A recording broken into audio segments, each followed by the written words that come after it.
At 11, voting underway once again as Providence reaches a new tentative agreement with its union workers.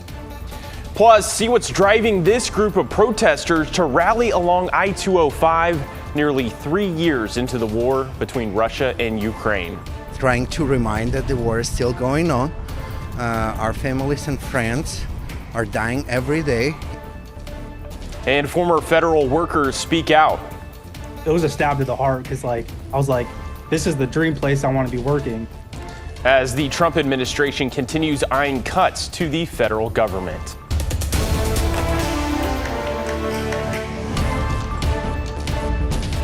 We're going to kick things off tonight with a live look outside as a weather system moves into the Portland area that will bring numerous rounds of rain over the next few days. Thanks so much for joining us here at 11. I'm John Adams.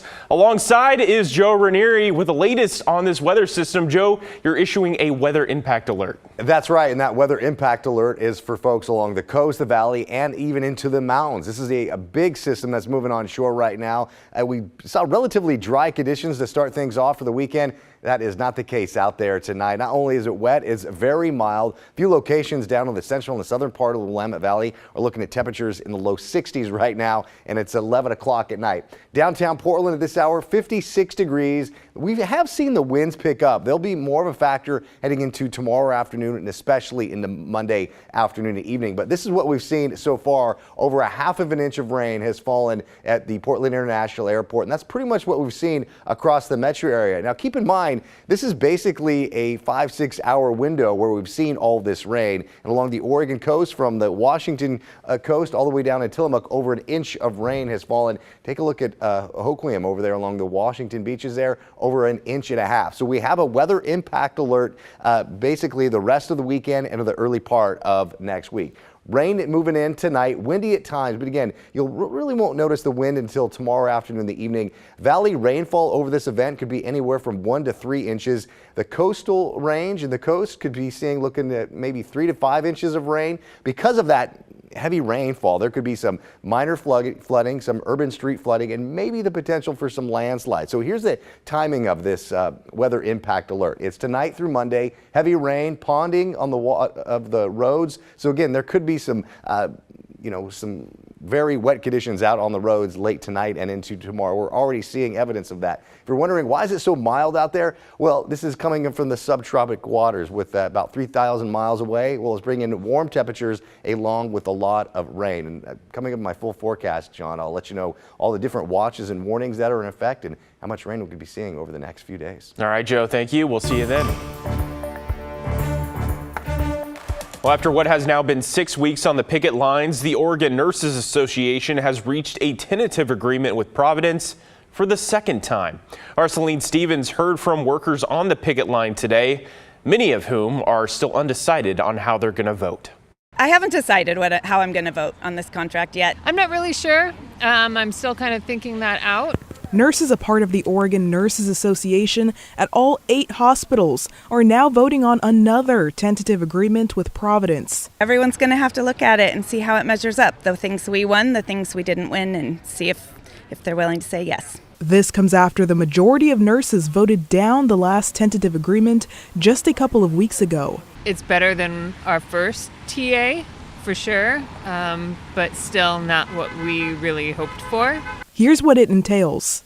The one thing that we did get is some more language regarding safe staffing, which was one of our biggest asks, and that's the one thing we feel better about. According to the ONA, patient acuity will now factor into staffing plans. When we develop our staffing plans, we have to define the number of nurses that are required, and we have to consider how sick the patients are, how intense the level of nursing care. The ONA says they also got major wage increases as well as retro pay, which was a big talking point for many nurses. However, that has limits. They're not paying 100% of it, though. They're only paying the nurses 75% of the money that's due to them for the work they already did. Additionally, it's only for nurses at bargaining units whose contracts expired before December of last year. It will also happen in phases, meaning they won't receive their last 25% of pay until October. In a statement, Chief Executive of Providence, Oregon, Jennifer Burrows, said that Providence is hopeful that ONA-represented nurses will ratify the tentative agreements that pave a solid path forward for us all. Now, nurses have 48 hours to decide how they will vote to potentially end the month-and-a-half-long strike. The cost of staying out here longer for our nurses versus what we could win if we stayed in it another 2 weeks or a month is something I'm considering. That was our Celine Stevens reporting. The voting started at 4 p.m. today and will last until 4 p.m. on Monday. If ratified, nurses will return to work on Thursday. Well, let's get right to tonight's top headlines. Pope Francis is in critical condition as he's been battling pneumonia for more than a week. He had to receive a blood transfusion due to anemia and also was put on a high-flow oxygen therapy, suggesting that either his oxygen levels were low or that he was finding it difficult to breathe on his own. On Friday, doctors said he is not out of danger, but at the same time, he's not in a condition that is life-threatening. Israel says the release of hundreds of Palestinian prisoners is delayed until the release of the next hostages has been assured and without the humiliating ceremonies at handovers of Israeli captives in Gaza. The release of 620 Palestinian prisoners had been delayed for several hours and was meant to occur just after 6 Israeli hostages were released today. Israel's announcement abruptly put the future of the ceasefire into further doubt. Newly confirmed FBI Director Kash Patel is expected to take on another top law enforcement role. According to a White House official and 2 other sources familiar with the plan, Patel will also lead the Bureau of Alcohol, Tobacco, and Firearms and Explosives. Patel was sworn in as FBI Director on Friday after he was narrowly confirmed by the Senate on Thursday in a 51-49 vote. In Western Washington, laid-off workers are joining forces with Senator Patty Murray to speak out against recent job cuts by the Trump administration. These are real jobs with real functions, with real people.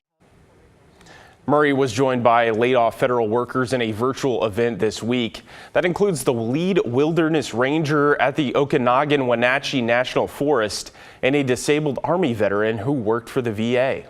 I've saved lives dangling off of cliffs in the North Cascades. I saved the life of a cardiac patient. I stood in the way as 100-foot flames burned toward the town of Natchez. My termination isn't just a personal tragedy.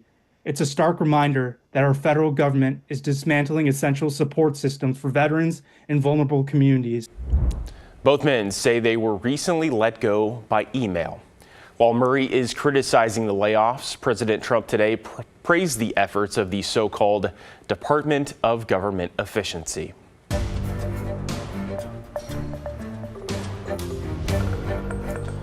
Rain and windy conditions didn't deter people from meeting in Portland earlier today to make sure residents don't forget about the war in Ukraine. Monday will mark 3 years since Russia launched an invasion of the former Soviet country. For many in attendance today, the war is personal, with some even fleeing Ukraine after the fighting started. Ukrainian and American flags flying together on Saturday afternoon in Portland.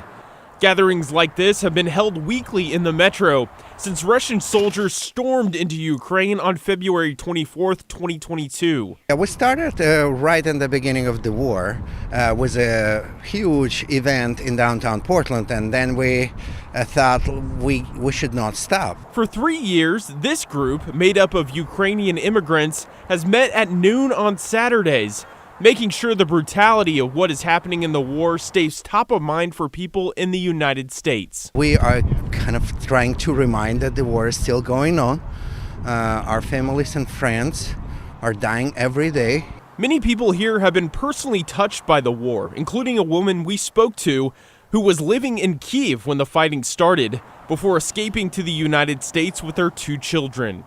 We have to know and we have to remember and we have to understand it's war so it's hard. It's so hard for everybody. Standing alongside the Ukrainians are people like Johnny Connor, who comes out every Saturday to show his support. It just angered me so much that Ukraine was getting attacked and they didn't attack anyone. They're just trying to live peacefully. Ukrainians in attendance want to say thank you to the United States for helping them withstand Vladimir Putin's army for nearly 3 years. Thank you so much for USA, for people, American people. I told you who understood us, who understand us, who help, who support to us. We want to say thanks to the United States for the help we're getting, and we hope we will continue to receive this help because we have a strong enemy. A Portland woman has been booked on multiple charges, including DUI and assault, after allegedly hitting two paramedics with her car Thursday night. It happened when paramedics were called to a church parking lot near Northeast 116th and Prescott for an unresponsive person in a car. While tending to her, 29-year-old Rashawn Murphy woke up, started the car, and backed away, hitting the paramedics and driving through the church's landscaping. Officers followed Murphy to her home, where she was arrested. Her blood alcohol level was nearly 3 times the legal limit. The paramedics were treated for serious injuries.